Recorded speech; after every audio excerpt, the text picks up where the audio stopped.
Beskou die volgende gebalanseerde vergelyking vir 'n sisteem in ewewig.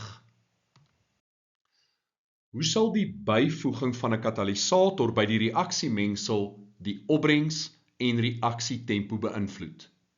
Die korrekte antwoord is C. Nou, 'n definisie wat jy moet ken vanuit jou eksamenriglyn is dat 'n katalisator versnel bloot die reaksie sonder om self 'n permanente verandering te ondergaan. So die reaksietempo van beide die voorwaartse en terugwaartse reaksies gaan beslis toeneem. So dit kan wees A, C of D. Maar die opbrengs verander nie. Die hoeveelheid swaaltrioksied wat by ewewig gaan teenwoordig wees, bly onveranderd. So die korrekte antwoord is C.